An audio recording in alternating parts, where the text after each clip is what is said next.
Quem quiser fazer pergunta, é só pedir um dos microfones. Eu tenho aqui já algumas perguntas. Lew, se o Greenspan sabia de todas as consequências de suas políticas, por que você acha que ele fez tudo o que ele fez? Vaidade, fama a qualquer preço, pura maldade? Well, it's probably all of those things, but I think it's fundamentally that he wanted power. St. Augustine talks about the city of man being dominated all too often by those who themselves are ruled by the dominandi, the libido dominandi, that is the lust for power, the lust to rule over other people. And these, of course, are by and large the people who go into government. Those are the people who are attracted into government. Not everybody. Maybe not the postman or whatever, but the people who tend to climb to the top of government have a power lust. There's was a long interviews conducted by a man named Medvedev, no relation to the present president of Russia, with Khrushchev when he was in his forced retirement. And from the book that this man wrote about Khrushchev, I was always struck by one particular point. Khrushchev said to him, you know, when you get old, everything pales. Clothes, food, fast cars, dachas, women. He said, you lose interest in everything. He said, but you never lose interest in power. And of course, there are people like that. There are people, most of us are perfectly happy to try to run our own lives, take care of our own families. We don't actually want to run the person next door, the town next door, the province next door, the country next door, the whole world. But of course, there are people like that, and they go to work in government. And so I think that's the basic explanation for Greenspan and pretty much all the rest of them. Uma outra pergunta. Ayn Rand é a autora mais lida na Suécia e hoje tem um público crescente para suas obras no mundo. O senhor vê a influência dela para o libertarianismo de forma positiva ou negativa? I think it's a positive thing. I don't think I would say it's entirely positive. Just to take one point that Murray, although he was pro-religious, was an agnostic. But he always felt that Rand's influence towards sort of an evangelical atheism was a problem. He said, for all of human history, in every society at all times, virtually everybody's been religious. So he said for libertarians to take a position towards sort of evangelical atheism would turn off everybody. He said it's not part of libertarianism. Murray was always one of those who, there's a controversy in some circles between what one philosopher calls thick libertarianism and thin libertarianism. Does libertarianism also include all kinds of other things besides the question of liberty? And Murray said no, the libertarianism is a political philosophy that says that liberty is the most important political goal. It's not a religion, it's not an ethic, you need many other things to supplement libertarianism, as important as libertarianism is. So he thought that Rand in that way was a bad influence. On the other hand, I think her, even though she had some what I would say are economic fallacies based on her view that economics could not have a subjective value theory. She liked Mises, she loved human action, although her copy of human action is full of denunciations of what Mises is saying. But they were close friends.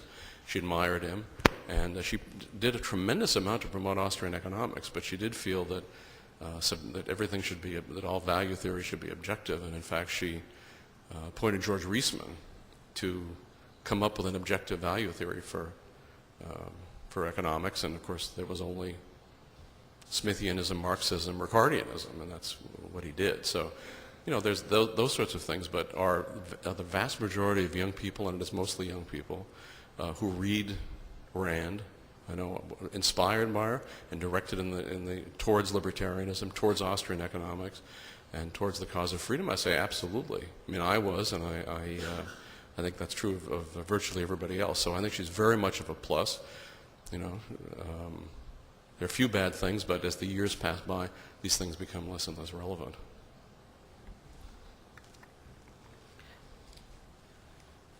Tem uma pergunta aqui. Deixa eu levar o microfone. Ah, você tá com o microfone. Pode falar, Rodrigo. Tá. Lew, qual a sua opinião em relação do ponto de vista ético ou de resultado, do ponto de vista do Second Best Solution de Chicago, por exemplo, até onde um libertário que deseja mais liberdade individual poderia meter a mão na sujeira chamada governo em prol da liberdade? Ou se a probabilidade maior é dele ser engolido pelo Leviatã, já que o poder corrompe? Well, I should first admit that I once worked for the government. I've since gone straight. But no, I had the honor to work for Ron Paul. And so I would say that Ron Paul shows that it is possible to work in government for liberty. However, the fact that there's been one guy in the last however many hundreds of years doesn't give me a whole lot of confidence that that's the path.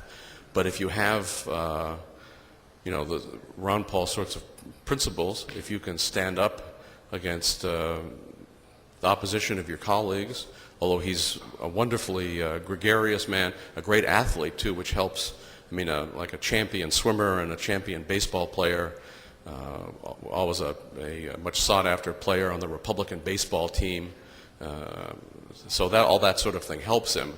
But as you know, if you follow him, you know that how many times he's the one vote in the House of Representatives against something, and in the beginning that was thought of as just ridiculous. He was just an embarrassment. But of course, if you see that if a vote is, there are 435 members in the U.S. lower house, in the House of Representatives. So if you see that there's a vote of 400 to 35, it doesn't necessarily pique your interest. But if you see it's 434 to 1, then you think, well, gee, why did that guy? Why did he stand against everybody else? So it helped cause a lot of attention. And then, of course, this presidential campaign, which caused millions of young people in America and in North America and across the world to become interested in the Fed. I mean, I've been interested in central banking for, many decades, and I could never get anybody interested in it at all. It was a name on the bill in their pocket, and that was about it.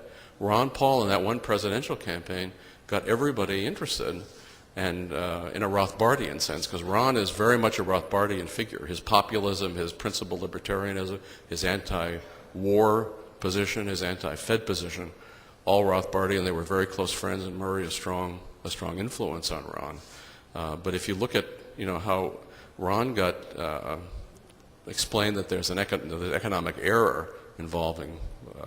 Murray always said it's important to explain the economic error, as Ron has done over what the central bank does. If you see his most recent book, End the Fed, it's a great description of all that.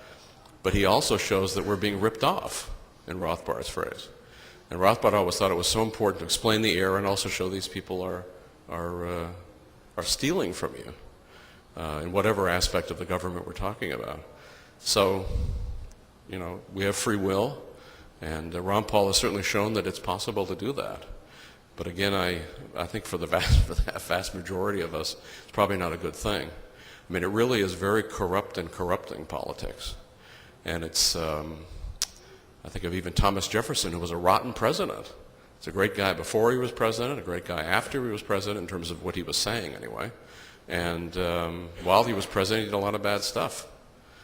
So, but as Tom Woods pointed out, we do have the heroic example of Warren G. Harding, who also freed Eugene Debs, who had been, I don't know if that name resonates, but he was a famous American left-wing labor leader who had opposed World War I and had criticized the draft, and for which Woodrow Wilson sent him to federal prison under sedition laws. And in the prison, his health was ruined, and he didn't live much longer. But it was Warren G. Harding's, as a conservative Republican, his first act to free this left-wing labor union guy from prison for a speech crime. He also pulled American troops out of Haiti. He did a lot of other great things. So there can be presidents who are on, who are decent on the when weighed all together, but again, the record's not good. So I would never recommend anybody going into politics. But if it's fun, if you want to do it, you have a vocation for it. I'll just mention also, Ron Paul's got all the sort of best, this is an odd sounding thing, but sort of all the best aspects of a politician in the sense that he wants to convince people, he wants to teach.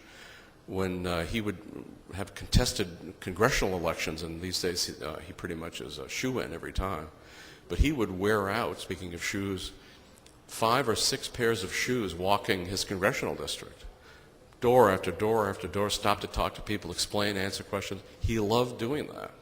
And he knew how to create coalitions. He knew what particular point in the libertarian philosophy to make to the particular person. Try to bring everybody together. As he always says, that freedom brings us together, whereas the state divides us.